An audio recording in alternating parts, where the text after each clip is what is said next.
Hey guys, how's it going?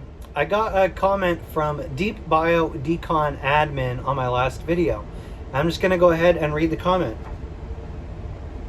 She wants to know about delegation. What, how, when to delegate as a business owner. She says, I have a hard time letting go of certain aspects of the cleaning part of my business. It's just me and my husband. He's great and supports whatever I need him to do when cleaning, but I don't know how to form a plan. So basically right now, when we go into a space, we are sort of running over top each other because he doesn't know what to do and I don't really know what to have him do. I end up saying, just remove XYZ and put it over there and I'll get to it in a minute. I have no idea why I'm this way, but I know it needs to change. A video of how you and your wife go about doing this would be awesome. So both of you know exactly what to do when you go into the space and start in your tasks with no confusion and uncertainty. Hey, this is a great comment. And it's really frustrating to kind of be lost and you don't exactly know what the problem is. So you have a hard time pinpointing it. And so this isn't something you can really Google if you don't know how or what words to look for. But by asking me and typing out the whole situation, I can easily point you in the right direction. So basically you're having a problem with your systems and processes. If you have a really good system and process, all you have to do is repeat that over and over. So every time you show up to a building, you could just do the same thing the same way every single time. The benefit of doing it the same way, the same time, all that stuff, and repeating it is you're going to have predictable results. You're always going to get consistent, good cleaning performed, and your customers are always going to be happy. And if they're not happy, you don't have to change the whole plan. All you have to do is just tweak a part of the process. Either add something or take it away. You can increase the frequency or whatever. But basically, if you're doing it the same way, the same time, then you can find out what's broken and then just improve that one little thing.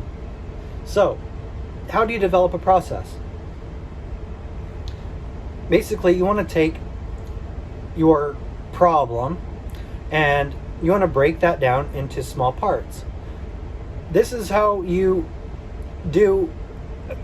understand anything that's complex, right? A building is a complex thing to clean. There's so many parts. There's so many different rooms, so many tasks that need to be completed. You have different people doing different tasks. So it's a complex problem. So you want to take that problem and break it up into as many parts as you can. So you could take this building and you could break the building into zones. And it's up to you. You got to figure it out. Each building's going to be unique. Each business is unique. But break it into zones. You're going to have bathrooms. You're going to have common areas. You're going to have break rooms. You're going to have offices. And then, there might be like parking garages. So you can break the building into different zones. Now in each zone, you're going to have tasks. So now you can break each zone into its parts. And in each zone, there's tasks. You're going to have floors. You're going to have garbages. You're going to have glass for windows. You're going to have desks that need to be dusted. There's going to be high dusting. In the bathrooms, you're going to have the toilets, the partitions, the ADA railings around the toilets, the dispensers that dispense your paper towels. You break each zone into tasks. Then what you could do is you can assign a person to a number of zones. And that one person is going to have a role. And that role is going to be broken down also. And you can assign that role certain tasks and certain zones and certain tasks within each zone. So, in a lot of buildings that we do, one person will be in charge of floor work. So they're going to be doing all the sweeping, all the vacuuming, and all the mopping. And while that person's doing that, another person will be assigned to bathrooms, let's say. And they'll be doing everything that the bathrooms need to get done. And all night long, they're going from bathroom to bathroom to bathroom, and they're doing the same thing the same way in each bathroom. First you do the mirrors, then you do the sink, then you do the toilets, then you do the partitions, then you do the walls, then you take out the garbage. Now, if whoever gets done with their zone first, well, they can go back in and they can help the other person with their zone. So Another task that the bathroom person might do is garbages. So as soon as they get the garbage in the bathroom, then they walk around to the rest of the building and collect all the trash. Now, the good thing about this is, no matter who you're working with, you can just assign them the role of, you might have two roles, an A role and a B role. So no matter who you're working with, you assign that person the A role and you always do the B role or whatever. You could switch them out. And you could switch by job.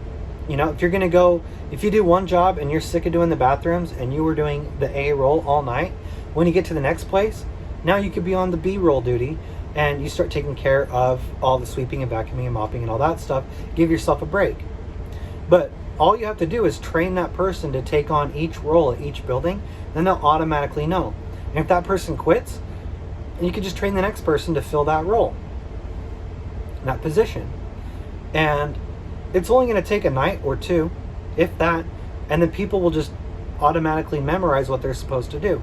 Then you get into a situation where you just pull up to a building, each person hops out, they know, hey, I'm going to do bathrooms and whatever, the other person knows I'm going to do floors and whatever, and each person hops out, they know, hey, I need to grab the vacuum, or hey, I need to grab the bucket with all the supplies in it, and you're just moving as soon as you get in.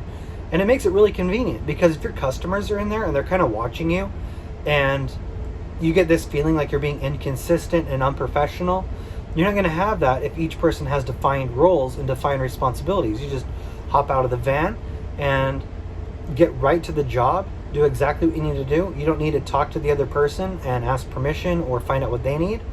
And then the customer is going to automatically get the perception that you're very organized and orderly and you know what you're doing and you're professionals. And if you don't do any of this stuff, if you don't break the building down by zones, and then you don't have tasks and you don't have roles, then you're going to have problems, because it's going to be like, I'll go clean a bathroom, and then when I'm done with the bathroom, I'll go get a garbage can, and then I'll go clean another bathroom. I'll start cleaning the toilets, and then I'll remember I need to go sweep something. And all of a sudden, you're doing a whole bunch of tasks that aren't really organized. And not only is it frustrating because you're trying to communicate with your team members, but you might forget something. You might forget that one garbage can that's over in the corner underneath the desk. But that's not going to happen if that person's just going from garbage can to garbage can. So I've worked with cleaning companies, and I've talked to them before when I've gone in and done consulting with them. And they just kind of hop out of the car and just attack a building, and they don't know what they're doing. And they're just kind of like running around doing odd jobs until they look around and they're like, oh, I guess it's clean, let's get out of here. And it causes a lot of problems and frustration and quality issues when you do that. The cool thing about this theory is this is how you understand any new idea, any new skill that you want to learn, anything, not just skill, but anything in your education that you want to learn, a new topic that you want to learn. You take the topic as a whole, and you break that topic into subtopics, and then you further break those subtopics into their subtopics, and then you can get organized, and then you can figure out where you want to start learning and what you're going to learn next and how you're going to progress through the entire new skill or idea. For example, if you want to learn about world history, it's very complicated. Like, there's all these presidents that we have in the United States. Should you just pick one and start learning about Abraham Lincoln? Or should you go back and should you start learning about Roman history? Where do you begin? Well, you could take the entire idea of history that we know, at least, and you break that into time periods. And you might have the Egyptian time period, the Roman time period, the Enlightenment, when we came over here to North America and started doing everything we're doing over here. And then you could break it up into Western history and Eastern history, and then you can go into Asia and stuff.